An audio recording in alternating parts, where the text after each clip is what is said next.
Good morning, everyone.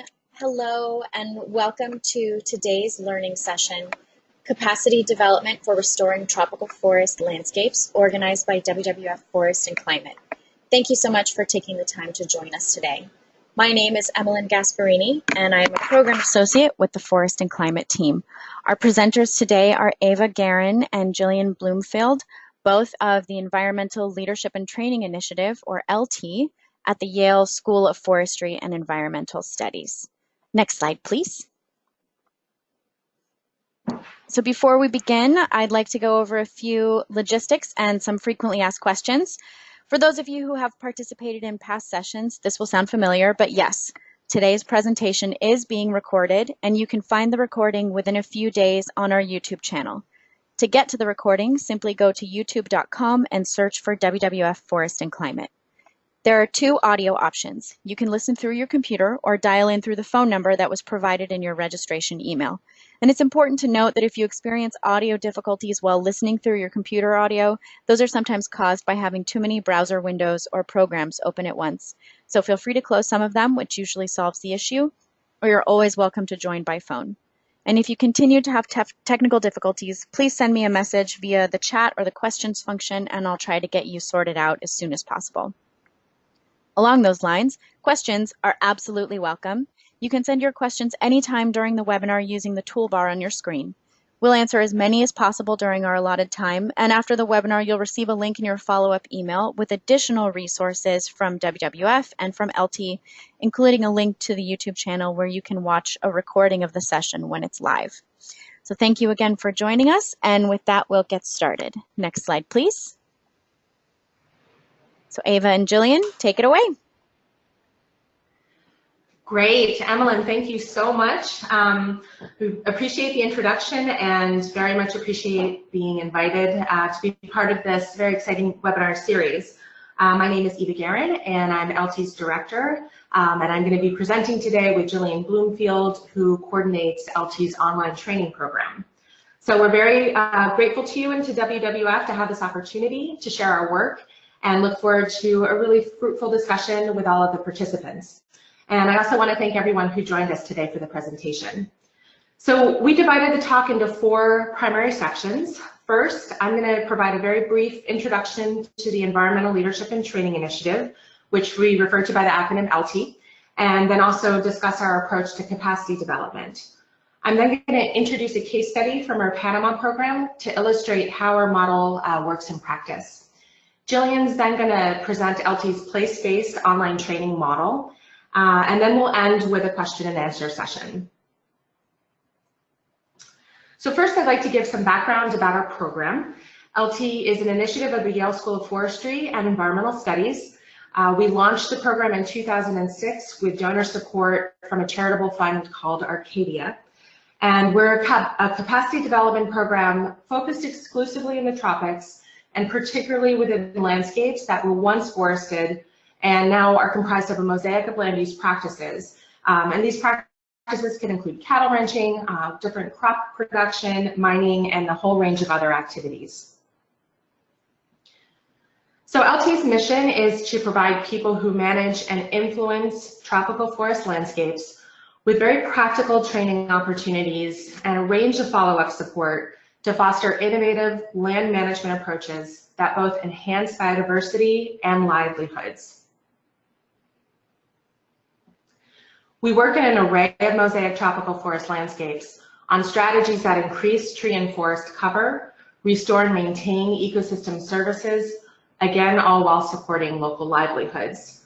And these landscapes can range from conventional cattle ranching regions in Colombia and Panama, like you see in the top left-hand photo, to sugarcane production landscapes and other land uses in Brazil's Atlantic forest, like you see in the top right-hand photo.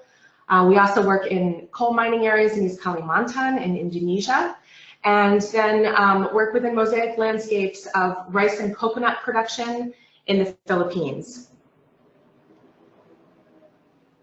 These kinds of landscapes, as many of you know, have very complex socio-ecological contexts and are managed or influenced by an array of people with varying interests and values. And these are exactly the people who we focus on in our programs. They can include farmers, landholders, indigenous peoples, community groups, staff members of non-governmental organizations, different practitioners, representatives of the private sector, and government officials, among many others. So we currently work in 5 primary countries, in Panama, Colombia, and Brazil in the neotropics, and then in the Philippines and Indonesia in tropical Asia. And we're able to work in these countries through partnerships with over 20 in-country groups and organizations. So our partnerships include NGOs, research institutes, we work with several farmer associations, government ministries, and private sector organizations.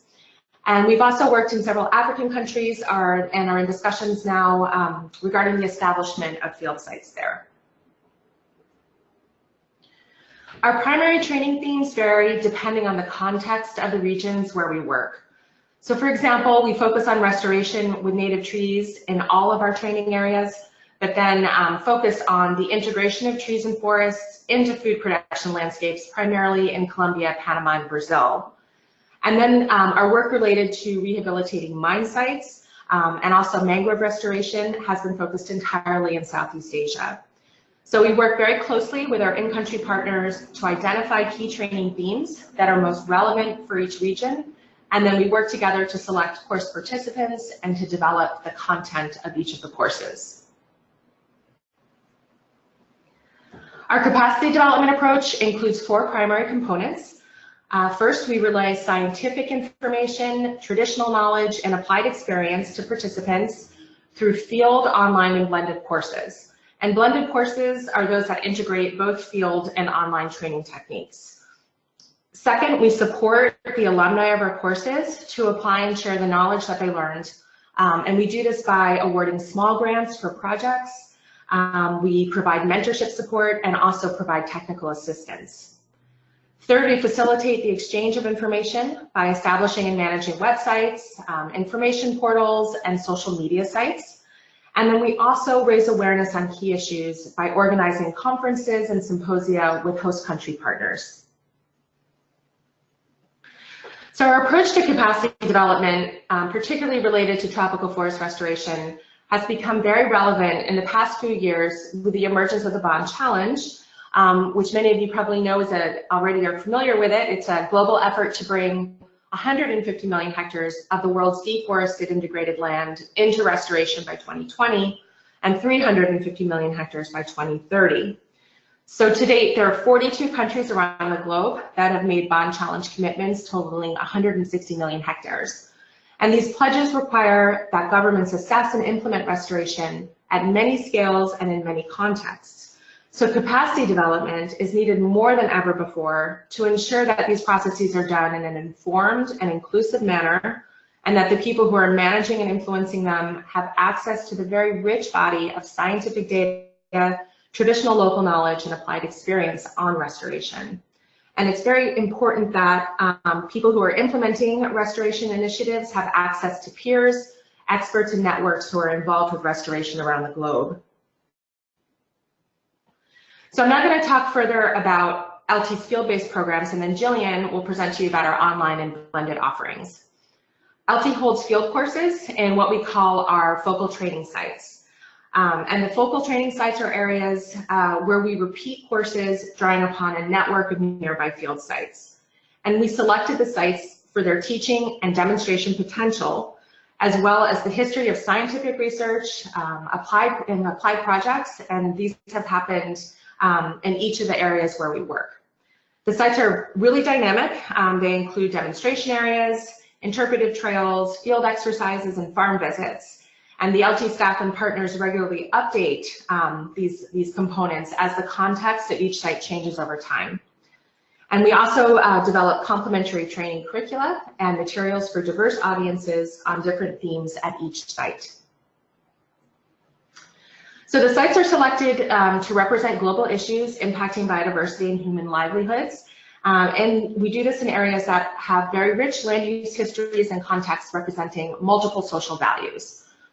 They're very special sites because they're designed to facilitate place-based experiential learning, that inspires and empowers change and action and also engagement. And this happens by fostering innovation and creativity through our approaches to teaching, allowing participants the time to explore, reflect, synthesize, and adapt the information that they're learning. And we also facilitate interconnected learning and group dialogue. So the participants will work together throughout the course. This approach, in our opinion, really facilitates a process of learning through active participation and hands-on experience. So we have training sites in these 5 areas, and what I'm going to do now is present a case study from our training site in Panama, and this will really illustrate how our capacity development model works in practice.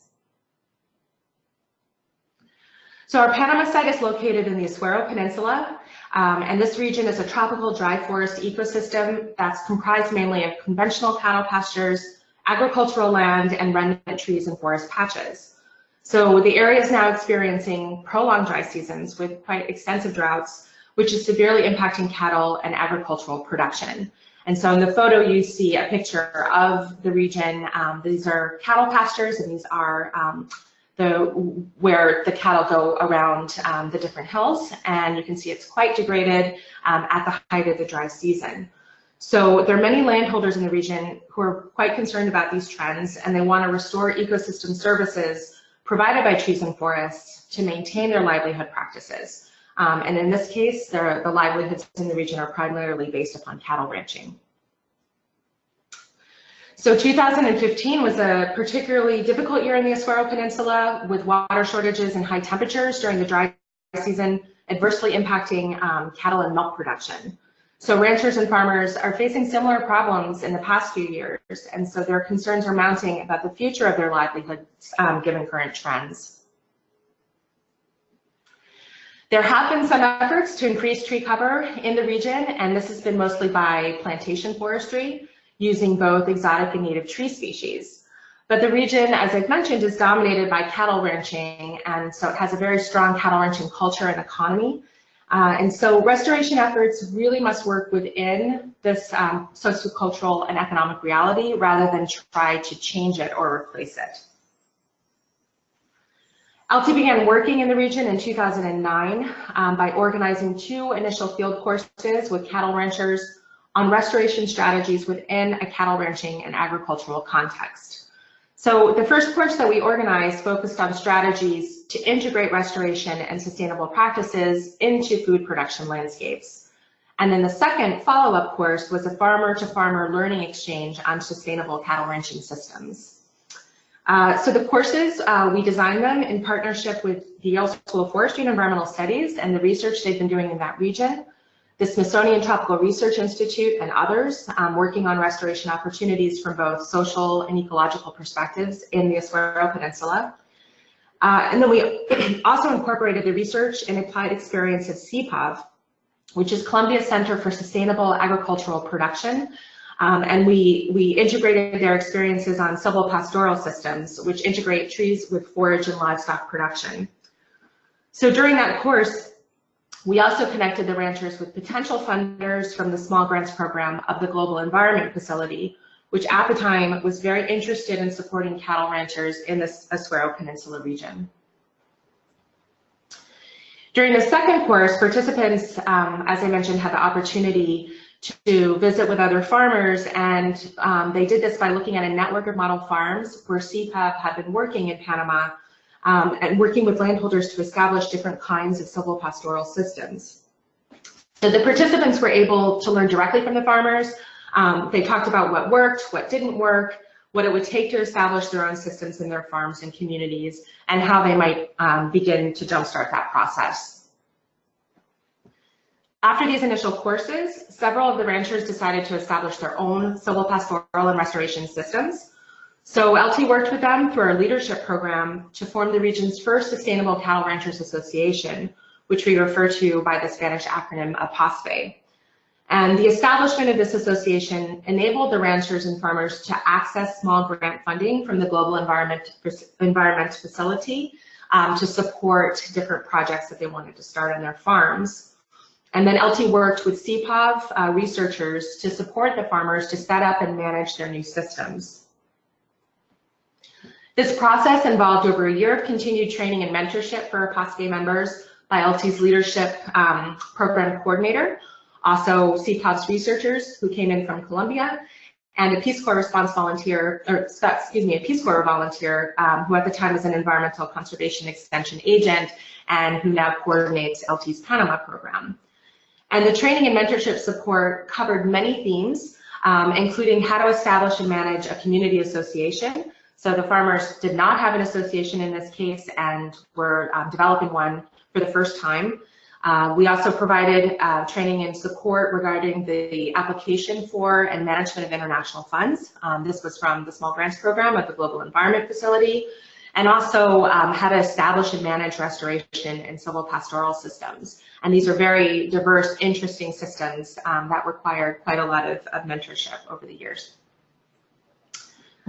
The initial process with the PASPE was really quite successful. Of course, there are many challenges, but overall, what they did was quite impressive. So they were awarded a second Global Environment Facility small grant totaling $250,000 in support. So over time, their membership increased threefold, and they now have a network of 10 demonstration farms in the region that highlight a range of restoration strategies and civil pastoral systems. So the demonstration farms, they are really special. Each landholder did something different and incorporated their own ecological knowledge and local wisdom into their systems. And the farmers actually incorporated more than one new system or approach into their farms, and that really depended on their goals and interests. So a farm could have restoration of riparian areas and also a civil pastoral system. So they're very dynamic and interesting applications of these different approaches. The PASPE farmers receive many visitors now throughout the year, both visitors from within Panama and also from other countries. And ELTI has now incorporated the PASPE farmers as a permanent component of the field courses as part of the focal training site by teaching several aspects of our courses during interactive farm visits.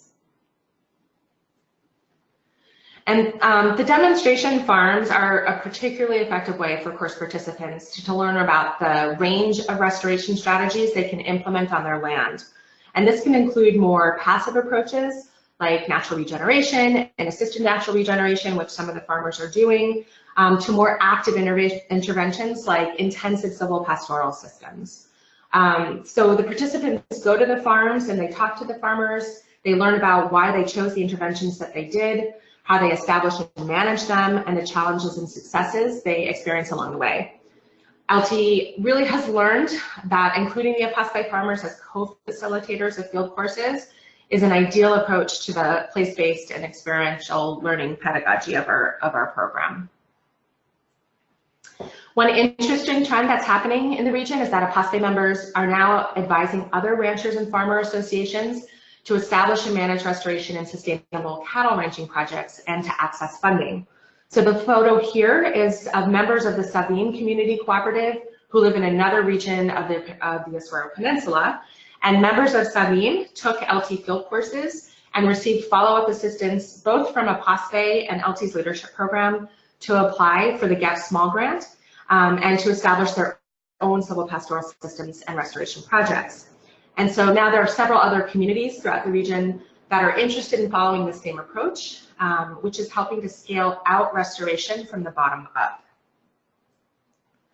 So this map highlights the initial 2 locations where members of PASPE and Sabine, the PASPE and Sabine cooperatives are implementing their projects with the GAP small grant support.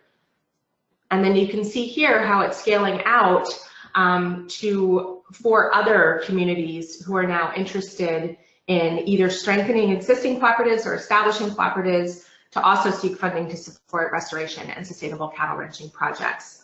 So this is an interesting approach and a potential strategy to scale out restoration from the bottom up, using strategies that support existing livelihood practices. And it's important to understand that the bond challenge restoration commitments, they must be met in a context of what we're seeing here in the Azuero Peninsula, so very complex landscapes. So for example, the Azuero is one of the 5 regions in Panama where the national government is focusing restoration efforts to meet the country's 1 million hectare commitment by 2020. And this process will inevitably require that they attend to the socio-ecological complexity that's steeped in the region's very rich cultural heritage and land use history.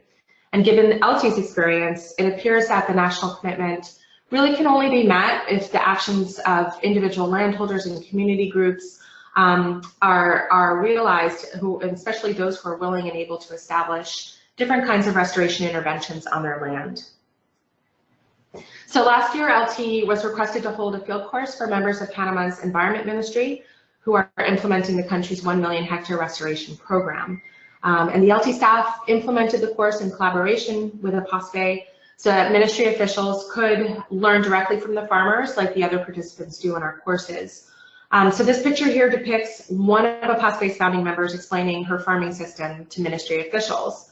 And they were so impressed with the PlaceBased work that they're now interested in promoting and scaling up their experiences throughout the country. So ELTI has similar experiences, as I mentioned, in our other focal training sites, which are in the Philippines, Indonesia, Brazil, and Colombia.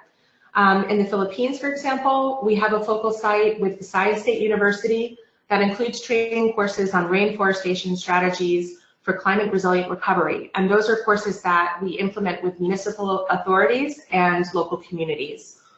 In Indonesia, we established our focal site in partnership with the Ministry of Environment and Forestry and Tropenbos International. And in that particular site, we focus on the rehabilitation of coal mine sites. In Brazil, we work with the Institute for Ecological Research, and we have 2 focal sites, one that focuses on supporting the establishment of a range of sustainable productive landscape strategies within rural settlements in the state of Sao Paulo. And in Colombia, our focal training site is in partnership with CPAV, the Center for Sustainable Agricultural Production Systems, and also the El Atico Nature Reserve, where we teach courses on agroecological restoration and climate resilience. So ELTI has captured the stories of several alumni who have taken our courses. These stories are on our website, and they're also in our Leaders in Action storybooks. The stories explain and capture how alumni are sharing and applying the knowledge that they learned during our courses. And they also capture the challenges that alumni are facing as landholders or practitioners or policymakers who are trying to implement restoration initiatives in different contexts and also at many scales. So we see here from one of our alumna, Adriana Geraldo from Colombia, who took ELTI courses in order to learn how to properly address the restoration processes of forest or degraded areas, and also how to share or transmit this knowledge to others in her community. So now I'm going to hand it over to Gillian, who's going to talk to you about our place-based online training model. Thank you very much, Eva, and thank you, Emmeline and WWF, for inviting us. So as Eva mentioned, in addition to the field training, back in 2011, when ELTI had only 5 years of field training experience, the ELTI steering committee had an idea to add an online program to ELTI's broader package of capacity development activities. And at first, people wondered, how do you teach such a site and context-specific subject as tropical landscape restoration online and in courses with people logging in from so many different contexts? So in this presentation, or this part of the presentation, I'll share how we've been working to meet that challenge of offering relevant international place-based online courses. Next slide.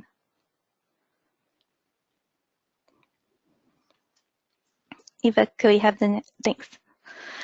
So the goal of ELTI's online training program is to provide opportunities for participants based all over the world to connect with people working on applied projects in the tropics, learn how to design and implement effective, inclusive restoration initiatives, and access materials developed both at Yale University and by in-country partners. Next slide.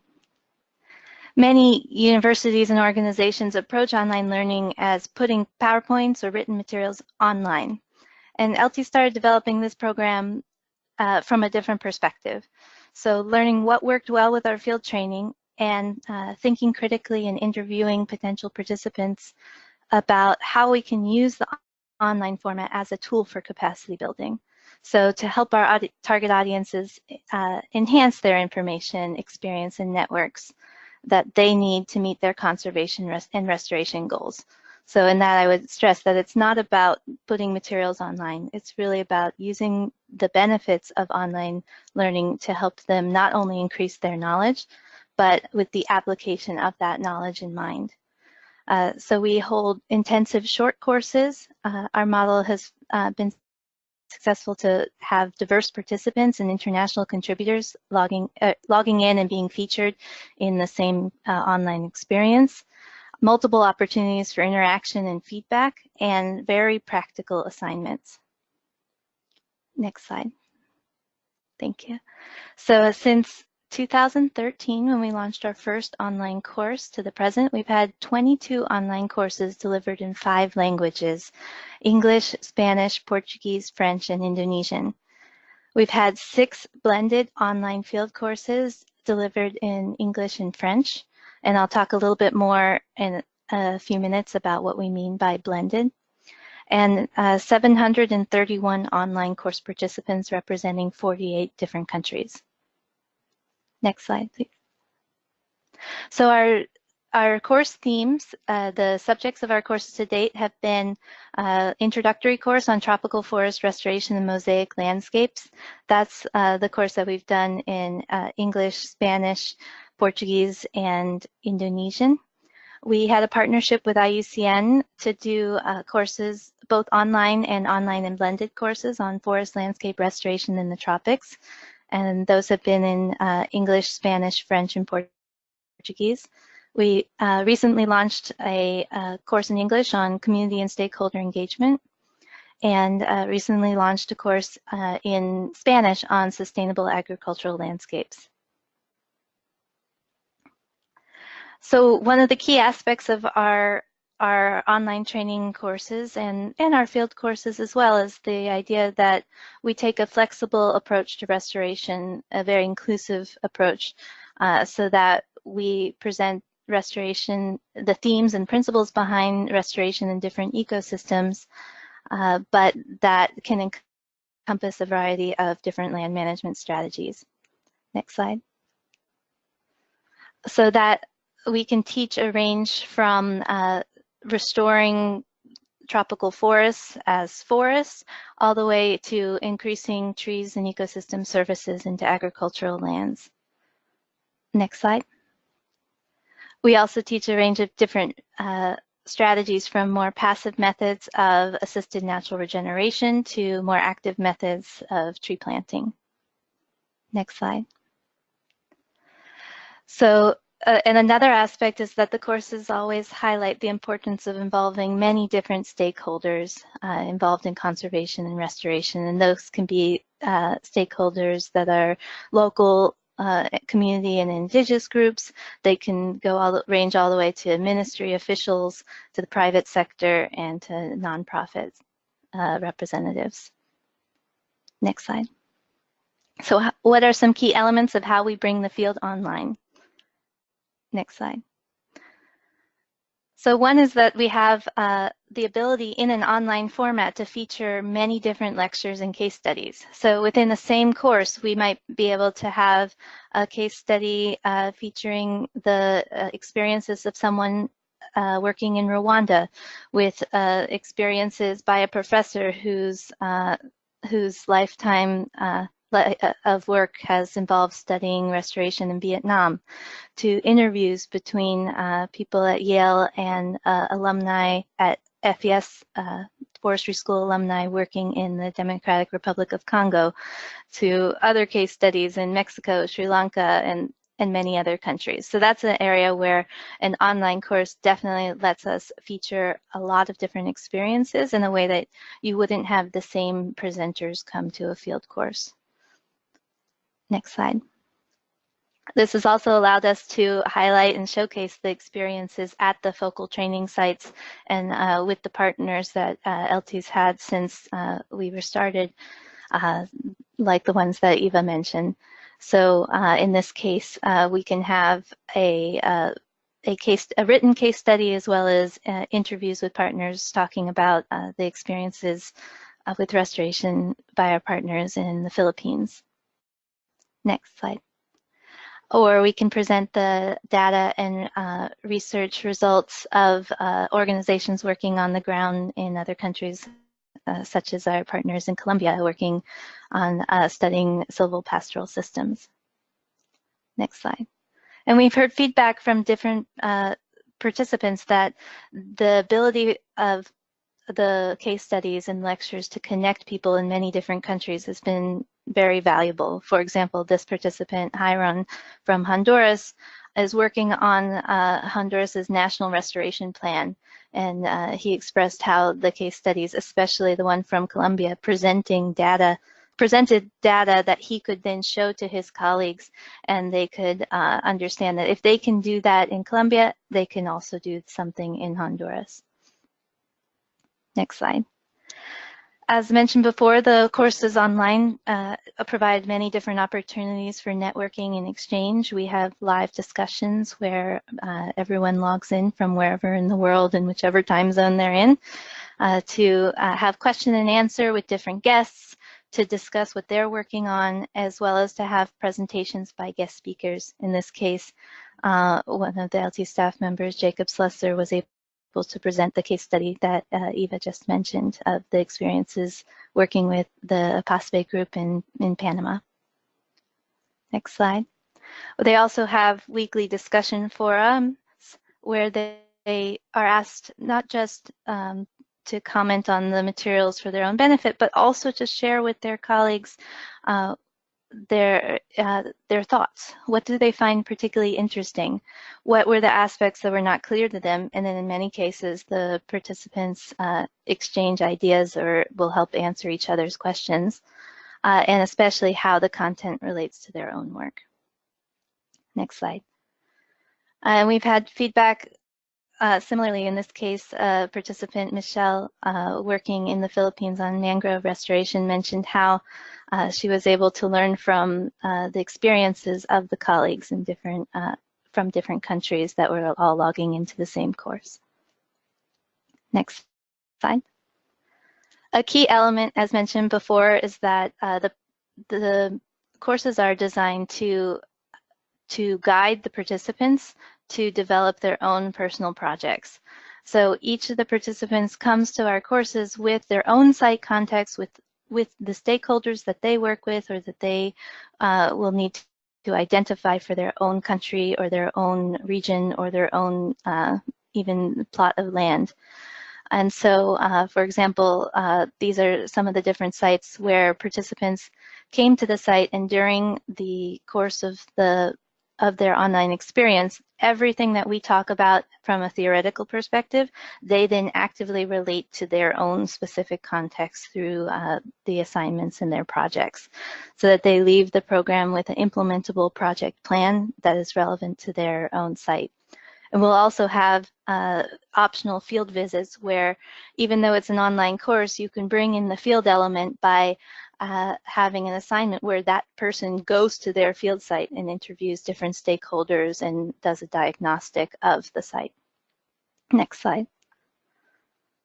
This shows just an example how within a single course the participants were able to develop their own projects based on the different restoration strategies that would be relevant to their sites in Cambodia and China, India, and other countries.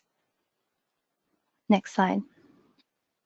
And for example, this participant, Sarah, mentioned that this aspect of linking the theory to the final project from moment one in the course really helps them leave the courses being able to put their projects into practice.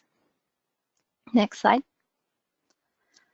So then another aspect that we've recently worked on in collaboration with IUCN, International Union of Conservation of Nature, is offering blended online and field training.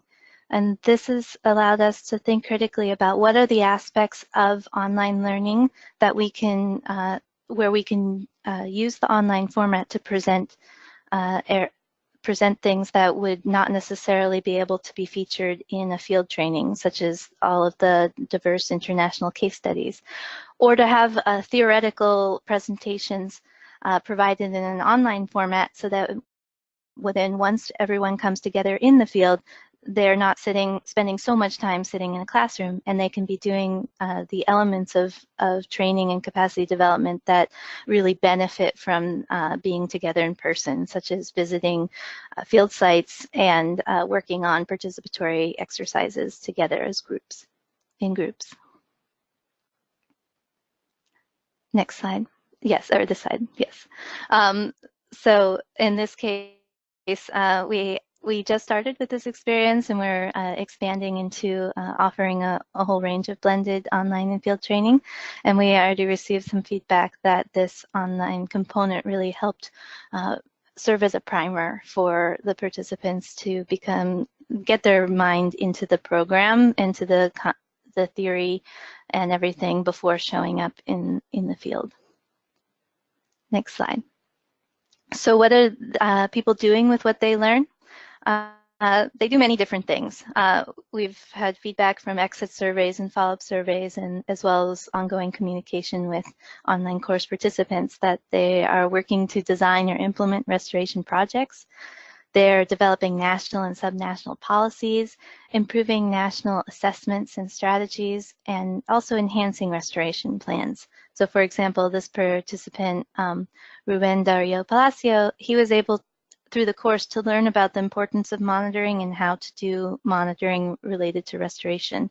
And then he had already been working on a restoration project that he brought to the course as his course project. And then after the program was able to add a monitoring protocol to that restoration project to help serve an endangered turtle species in Colombia. Next slide. They also communicate to us how they're sharing what they learn, holding different trainings and workshops, strengthening the capacity of government officials, promoting change within their own organization, and engaging with stakeholders and communities. And a big thing that the participants say that they learned in the ELTI online courses are those components I mentioned before about how there are a range of restoration strategies, that it's not just tree planting, or it's not just setting up fences, and that there are different options that they can consider and different stakeholders with whom they should work. And that's an area that they've communicated has been very important to then promote within their organizations, that flexibility. And then in this example from the photo here, ELTI alumna Melissa Ayala was able to facilitate a workshop on restoration for slope stabilization in Colombia after she had taken the online training program and knew about different experts within her own country to invite as guest speakers for the workshop she held. Next slide. So with the 22 different courses I mentioned before and 6 blended online and field courses, after each course we ask people in exit surveys, what are the themes that for which you would like additional training? And they often have a lot of different suggestions and comments, but these themes have really coalesced around 4 different areas. They're looking for more information on the scientific, both ecological and social underpinnings behind what they're looking to do, more information on the techniques for implementing and monitoring different restoration strategies and conservation strategies. They're looking for more information on the social aspects and governance, the aspects of engaging with communities and institutions, and then of course the financial concepts and tools and aspects related to fundraising. So with this feedback, a new initiative that we're working on with the Yale School of Forestry and Environmental Studies is to have a 1-year online certificate program. And we're really excited because this allows us to have a program that features these different themes from many different disciplinary perspectives, as well as integrate the benefit of a project that I mentioned before into its own capstone project course.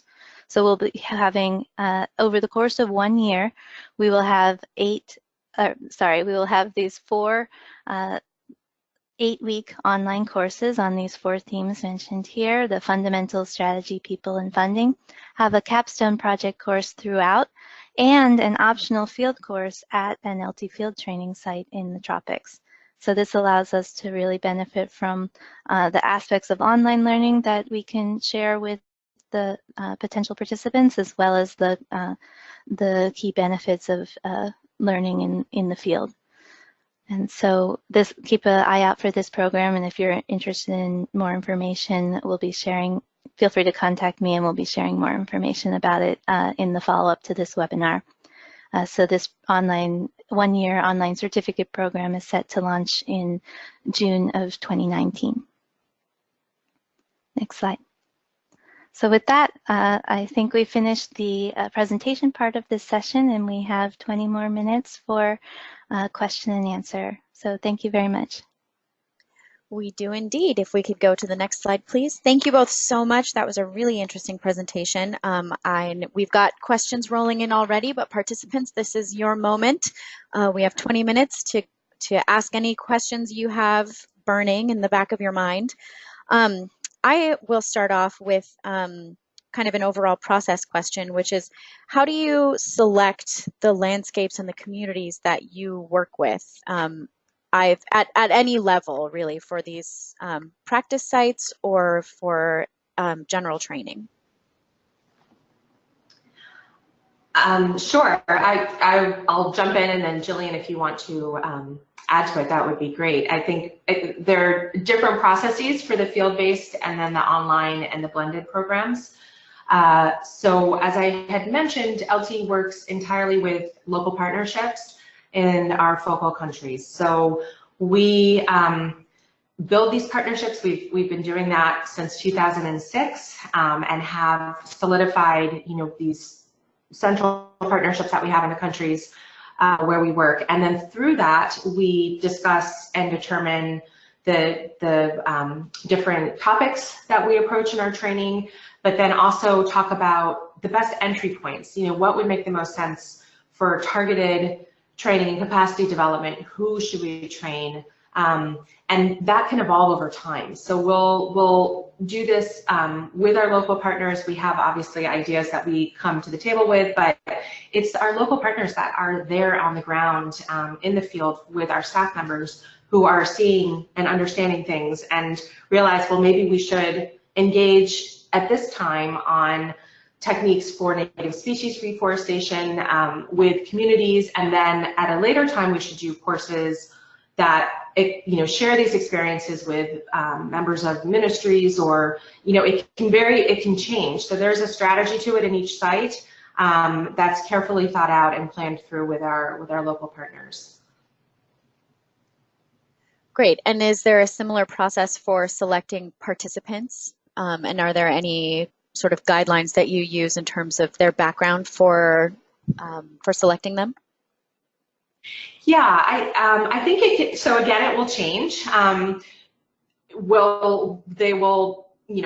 partners will say, we really think this group of farmers or of landholders or practitioners could benefit from this process, or people have requested training on these different themes. So we will often work in that sense, and so courses sometimes aren't open. They are developed and designed from the bottom up for a very specific targeted audience. Other times we've had courses that we open up and do an open call, and we often get hundreds of applicants that we have to try to think through, and it's very hard because there's more demand than we're able to meet. But we look for participants who have projects in mind, either things that they are starting to implement, have been implementing for a while, and who really need access to information and to knowledge and to other experiences and networks that can move their projects along in whatever state they're in. So oftentimes when we get these open calls and we have so many people who want to participate, those are the kinds of things we'll look at to try to determine how many people and who can participate, and then we'll put people on a waiting list for our next course. So again, much more demand, but there's no sort of one formula to how we select the participants. Those are just some of the things that we think about. Great. Several people are asking sort of about the funding aspect of it. One of the, in your case study in Panama, you mentioned that some of the groups have received GEF funding. Is that something that they've pursued sort of on their own after going through the program, or was there support within the program for them, just to help them, for instance, go through the application process? And then regardless, or I guess if it's more of a formal part of the program, what's the sustainability strategy after GEF support ends? Yeah, it's a really great question, and it's something we're grappling with now. Our team in Panama, Jake Slusser and Saskia Santa Maria, are working on this every day. So basically, through our leadership program, we provided the mentorship support for different community associations to apply for the SCAF small grant funding. So they received mentorship through the entire process. How do you, well, even in the case of a POSPE, how do you establish an association and manage that? And then how do you actually, do an application for a major funding award from an institution or an organization like the GEF, to how do you manage those funds? So ELTI and others were part of that process, providing that mentorship through our leadership program. Once they got the GEF funding, they again received mentorship support from ELTI and from our partner CPOV and others on how to establish and manage those systems. So in the case of a POSPE, there were 2 opportunities to get GEF funding. And then in the case of the second cooperative, Savim, they also received the GEF funding, and they went through that same process of mentorship and support through their leadership program. Interesting you ask it, because GEF is, I believe, now shifting their focus and moving to a different region of Panama. So that funding, I believe, will not be available anymore. And so our program staff are working to find other opportunities and other ways to link these groups to either national or local or global, international sources of funding. So that's part of the support that ELTI provides. But I do want to mention that the strategies that they're using and the support that they're getting to develop these new restoration or sustainable cattle ranching systems, these are all part of their regular livelihood practices. So they are managing them and will continue to manage them, because that is what they do. They're cattle ranchers, they're agriculturalists, they're farmers, and this is their livelihood. So I think part of the strategy of this approach is that we're not implementing or working with them to introduce completely new things in many cases. We're integrating different strategies and approaches into their livelihood strategies that they will continue to be managing in the coming years. So we are concerned about how to continue this support. The mentorship and the technical assistance is very important. And so it's something to think about very carefully, and try to link the farmers themselves. So not, pull ELTI out of the equation, but trying to link the farmers themselves to different resources, both in country and from international organizations. Fantastic, thank you. Several people are also wondering about how tenure is involved in the projects that you work with in the field. And I think that's especially relevant for Indigenous communities where legal tenure is sometimes difficult to achieve. Can you talk about how that influences either your site selection process or your participant selection process? Yeah, that's a great question too, and extremely complicated. So in Panama, the people we work with tend to have either titles to their land or user rights that are fairly clear, so we don't seem to have an issue with the tenure issues there. But in the Philippines, that was a really complicated issue. So people's organizations, which are indigenous groups, they often don't have tenure, and so part of the process of our training and capacity development model in that case was to first spend quite a bit of time working with different community groups to help them secure tenure and resource rights to their land before we ever started working on native species reforestation strategies. So that was a whole process of what they refer to there as apologies. That's the strategy that they refer to as rainforestation. And so working on community issues with land tenure was a big component of that. And once we were able to support groups, and it's not just ELTI, it's all of our partners in country, so that they could have resource rights and access to different pieces of land that they were going to then do restoration on. We then worked with them to establish their restoration sites and build their capacity to do restoration with native tree species.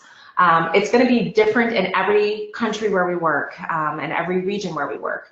So again, we depend very heavily on the experience and the knowledge and the wisdom of our partners to help us navigate those processes, and we can bring in support where we can, but obviously there are going to be limitations, and land tenure is a big one.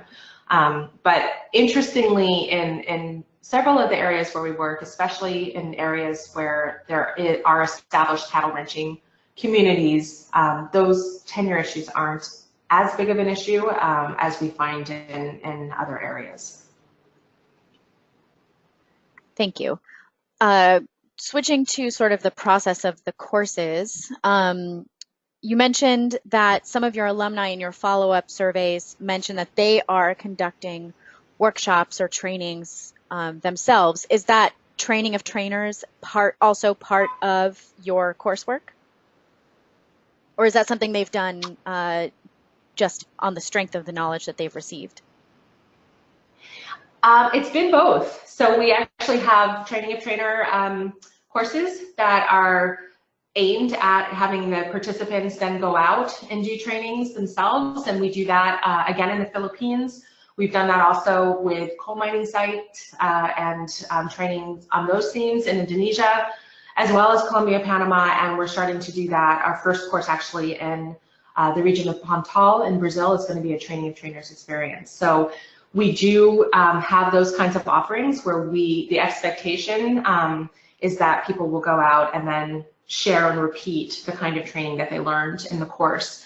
In other cases, people do it on their own. It's really amazing to see how people share and apply that knowledge, and they will go back, they'll apply to our leadership program for support to do their own trainings. So it's very, dynamic and interesting. You're working with such diverse people from so many different places. They have many different ideas of how to do trainings. They can be very formal, they can be very informal, but the drive and interest to share the knowledge that they learned is really remarkable to watch. That's fantastic. Do you have specific strategies to ensure engagement with underrepresented groups like Indigenous peoples in your field or online courses? Is that something that you focus on? Eva, I can comment on this if you want. Yeah. Mm-hmm. Well, or you can talk about broadly, and then I can talk about the recent activity with, so one of the things that we've done recently in our Sustainable Agricultural Landscape course that was offered in Spanish is we advertised explicitly that there would be scholarships available for people from local and Indigenous community groups. And so they indicated that when they applied, and then were eligible, so that we ended up having more people participate than the original scholarships we had, but we're able to secure even more scholarship funds to help them participate in a course that we had this past April.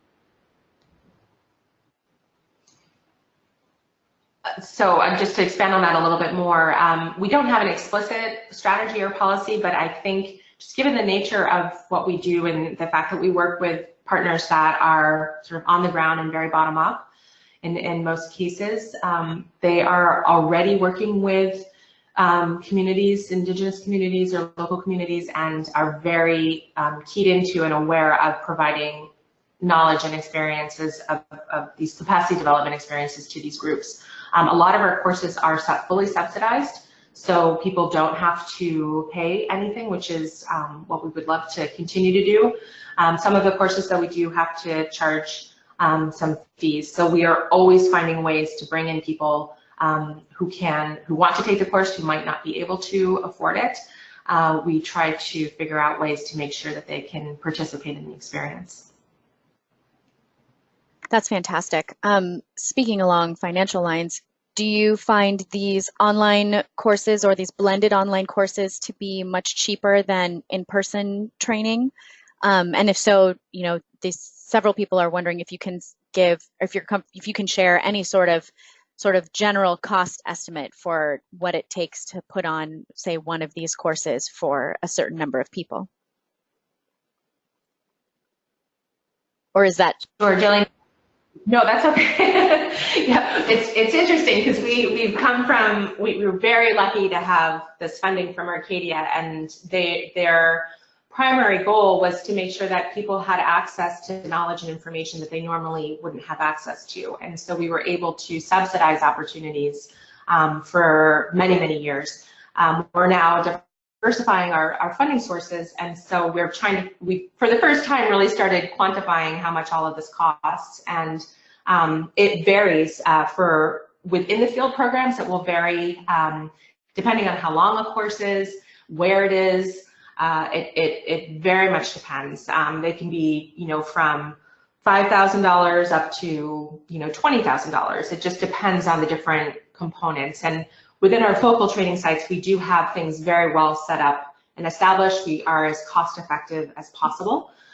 So those things can range, and we certainly are happy to talk to people more, maybe offline, about how much things cost. With our online training programs, we have a fee established at $1,300 per person for an online course. Those are the courses that we do for fee. And again, as Gillian explained, we have scholarship funds that we can give depending on need.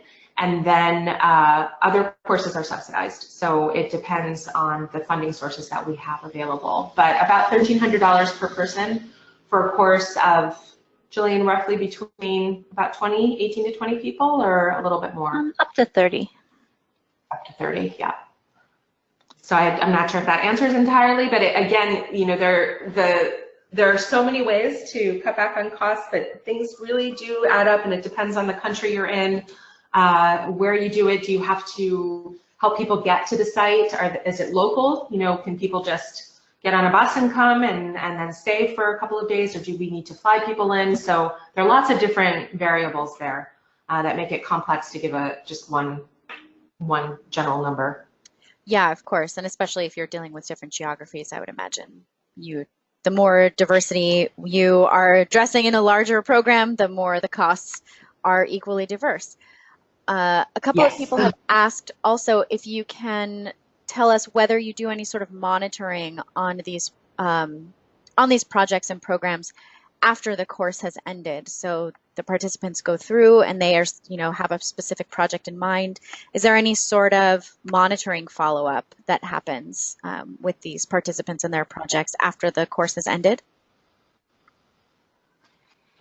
Yeah, that's a great question. We have a new monitoring and evaluation strategy that we're implementing, and part of that is going back to the alumni of our courses to see what they're doing on the ground.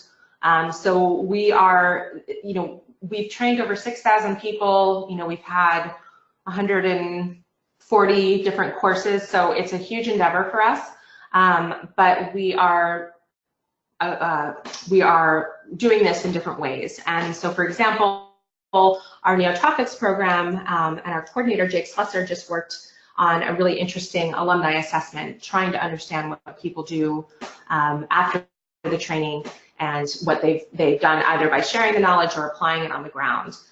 In the Philippines, we have staff members that are actually going out and monitoring the different native species reforestation efforts that they're undertaking after the courses. So we do have this going on in different ways, and hope to expand and increase our monitoring approaches in the coming years. Thank you. That's great. Well, we've actually come to the end of our time today. So participants, I know many of you asked questions that we weren't able to get to, and I will follow up with Eva and Gillian to see if we can't get some short written answers to some of those questions. But if we could go to the next slide, please. Okay. So I really want to thank Eva and Gillian for sharing your expertise and your program with our community. And to thank the participants for joining us and sending in your really thoughtful questions. You'll all receive a follow-up email in about an hour with additional resources that are specific to this webinar, including a link to the program site, which several people have asked about. Next slide, please. And if you want to revisit this webinar or share it with colleagues, the recording will be up on the Forest and Climate YouTube channel in about a day or so, and you can also find recordings of previous sessions there for additional enrichment. Next slide, please. So thank you all again for joining us, and we hope you have a wonderful day.